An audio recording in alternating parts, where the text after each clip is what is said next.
Assalamualaikum warahmatullahi wabarakatuh. Saya bersama teman-teman dari kelompok 1 akan mempresentasikan materi terkait COVID-19.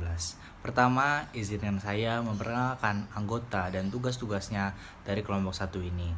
Yang pertama, ada saya sendiri yaitu Azril Febriansyah dari kelas 12 IPS 2 sebagai ketua. Lalu ada Dia Aufa sebagai moderator, Rashika Anindita sebagai notulen, Ferdi, Aurel, dan Nida sebagai editor, dan yang akan menjalankan dan menjelaskan materi pada kesempatan kali ini yaitu ada Nevi Saniatul, Sandra Renata, Suci Novita, Khalisa, Clarissa, dan juga Prada. Hal-hal yang nanti akan mereka bahas yaitu yang pertama ada jumlah laporan dan pelapor setiap bulannya.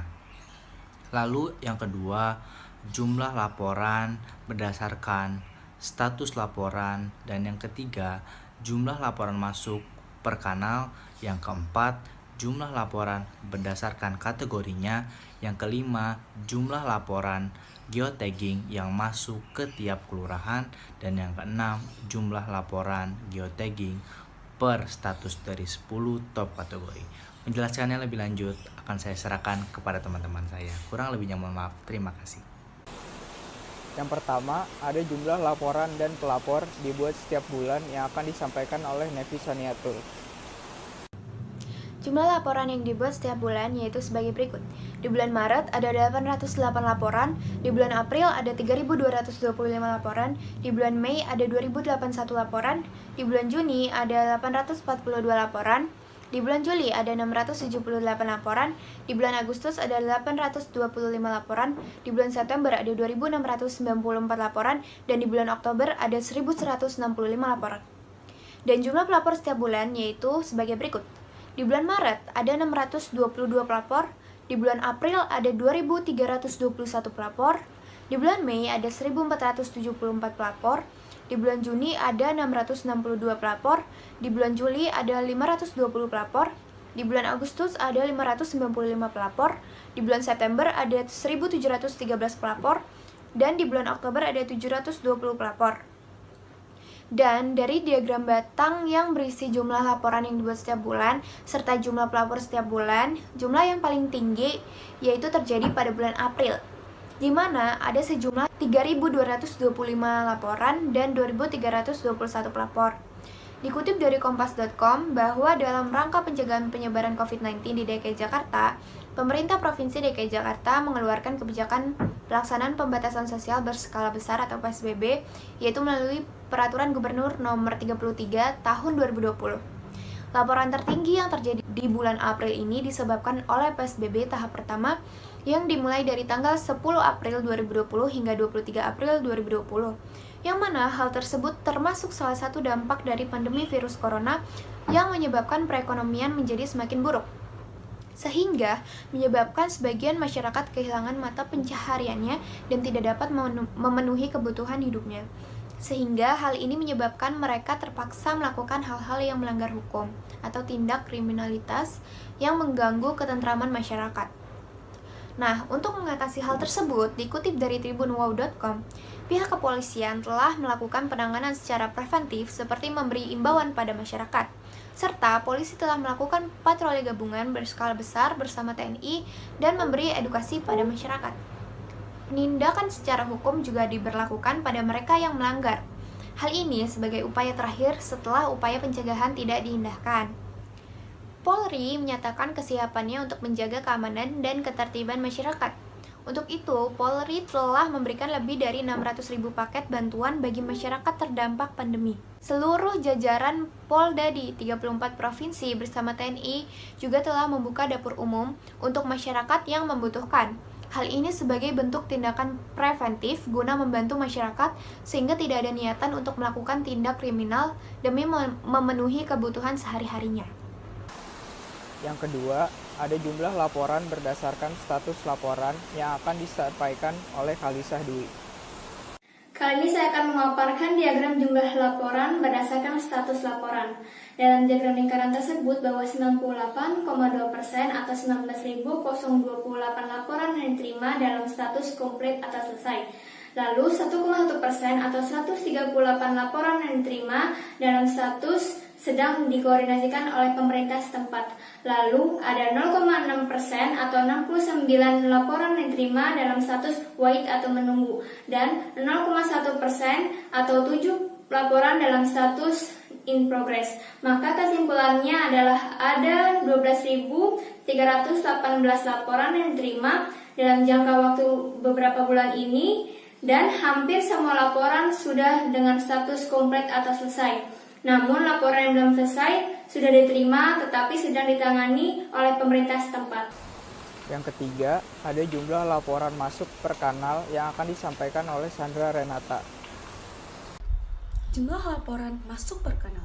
Dari diagram di samping, mengenai jumlah laporan masuk per kanal, media Jakarta kini bertengger di tempat paling teratas, yaitu 594 laporan, dan jumlah pelapornya ada 1.875.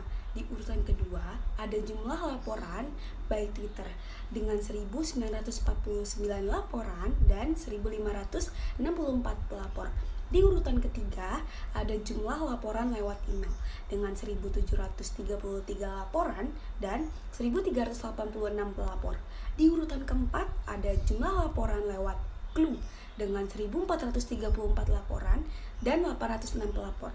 Di urutan kelima ada jumlah laporan lewat Facebook dengan 1.247 laporan dan 925 pelapor. Di urutan keenam ada jumlah laporan lewat SMS Center dengan 1.148 laporan dan 908 pelapor. Di urutan ketujuh ada jumlah pelapor lewat laporan 1708 dengan 981 laporan dan 248 pelapor.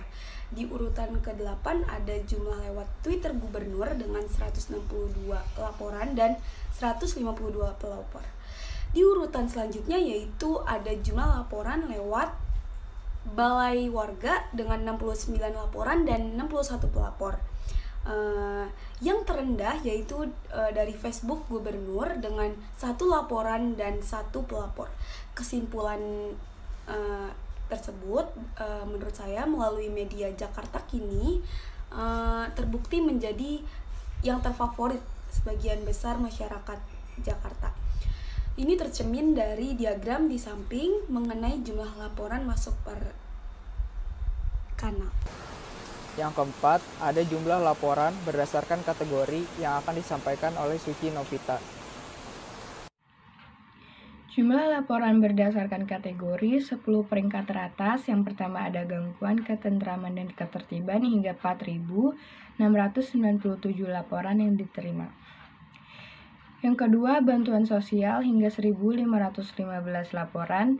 Yang menurut saya bansos dari pemerintah masih kurang merata. Begitu juga menurut survei Puspek UNR pada kompas.com pada tanggal 14 Juli 2020. Yang ketiga, perizinan bidang ketentraman, ketertiban, dan perlindungan masyarakat hingga 773 laporan. Yang keempat, beda 3 poin pada peringkat ketiga, yaitu pelanggaran Perda dan Pergub 770. Di sini menurut saya para pelanggar Perda dan Pergub yang mungkin masih kurang mengikuti protokol pemerintah dan banyak yang melanggar dan kena sanksi seperti 5 menit masuk ke dalam peti mati. Yang kelima, pungutan liar hingga 732 laporan. Menurut saya para pelaku pungutan liar terpaksa melakukannya demi keluarga dan menafkahi keluarganya.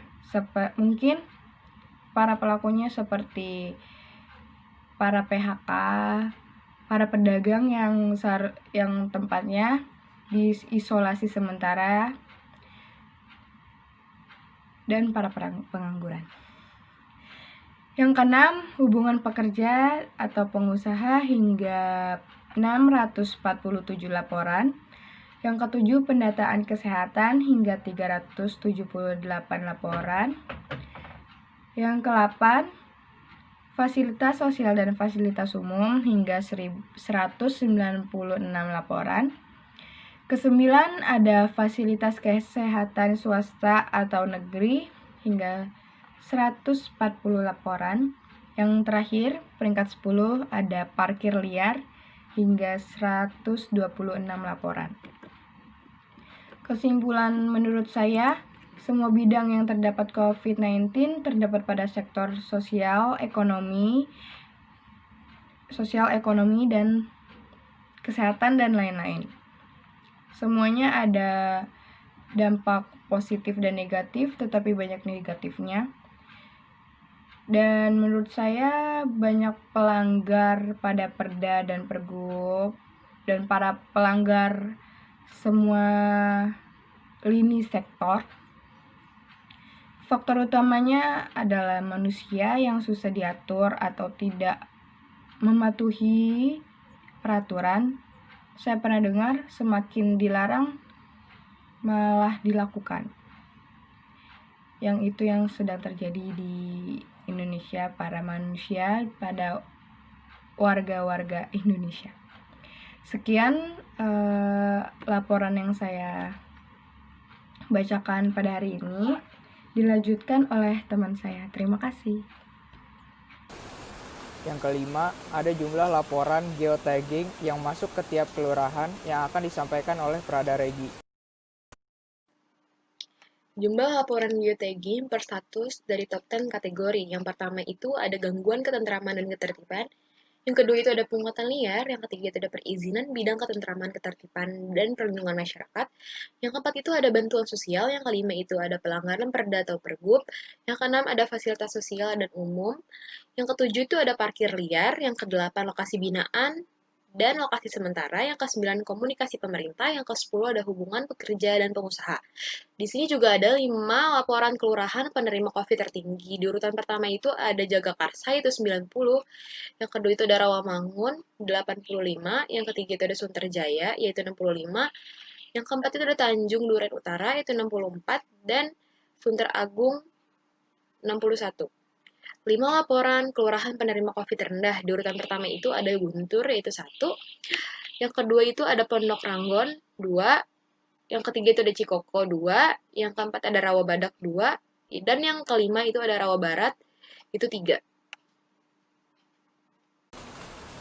Yang keenam, ada perbandingan jumlah laporan top 5 kategori pada masa COVID-19 dan sebelum COVID-19 yang akan disampaikan oleh Clarissa Rafa.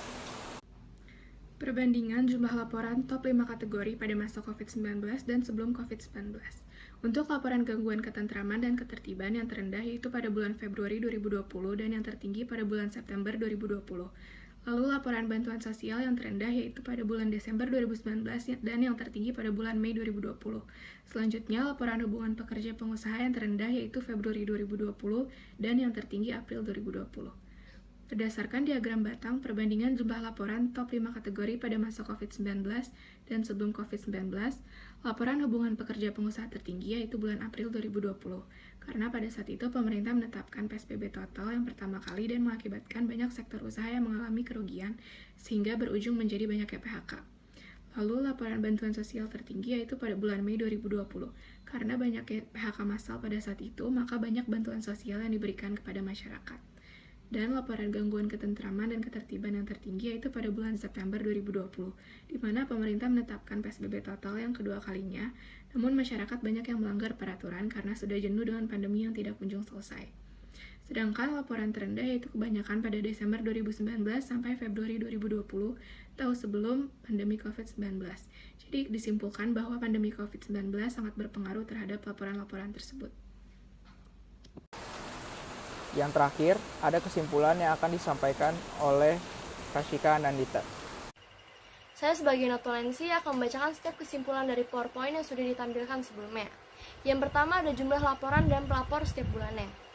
Total jumlah laporan dari bulan Maret sampai bulan Oktober berjumlah 12.318 laporan. Sedangkan jumlah pelapor dari bulan Maret sampai bulan Oktober berjumlah 8.627 laporan. Dari diagram batang yang sudah ditampilkan sebelumnya menunjukkan bahwa bulan April adalah bulan tertinggi jumlah laporan dan pelapor terbanyak, yaitu jumlah laporan sebesar 3.225 laporan dan 2.321 pelapor. Yang kedua ada jumlah laporan berdasarkan status laporan. Berdasarkan laporan yang diterima dalam beberapa bulan ini, hampir semua laporan dalam status komplit atau selesai. Yang ketiga ada jumlah laporan masuk per kanal. Jumlah yang masuk per kanal melalui media Jaki atau Jakarta Terkini terbukti menjadi cara terfavorit sebagian besar masyarakat di Jakarta. Bisa dilihat dari diagram sebelumnya menunjukkan bahwa jumlah laporan yang masuk ke Jaki yaitu sebesar 3.594 laporan dan ada 1.875 pelapor. Yang keempat ada jumlah laporan berdasarkan kategori. Berdasarkan 10 kategori teratas, bisa dilihat hampir semua bidang yang terdampak COVID-19 mengalami perubahan signifikan. Salah satu pada peringkat pertama yaitu pada gangguan ketentraman dan ketertiban, karena terdapat 4.697 laporan yang diterima. Yang kelima ada jumlah geotagging yang masuk ke dalam kelurahan. Dari analisis pertama, hampir semua telah diselesaikan, walaupun ada kasus yang masih berstatus koordinasi, wait, deposition, dan progress. Hal tersebut menunjukkan bahwa pemerintah telah mengatasi COVID-19 dengan baik. Menurut hasil yang kedua, perlu diperhatikan lagi daerah-daerah yang memiliki tingkat laporan tertinggi, yaitu Jagakarsa, Rawamangun, Sunterjaya, Tanjung Duren Utara, Sunter Agung, agar tidak terjadi peningkatan sehingga laju peningkatan COVID-19 dapat teratasi dengan baik. Yang terakhir ada perbandingan jumlah laporan top 5 kategori pada masa COVID-19 dan sebelum COVID-19.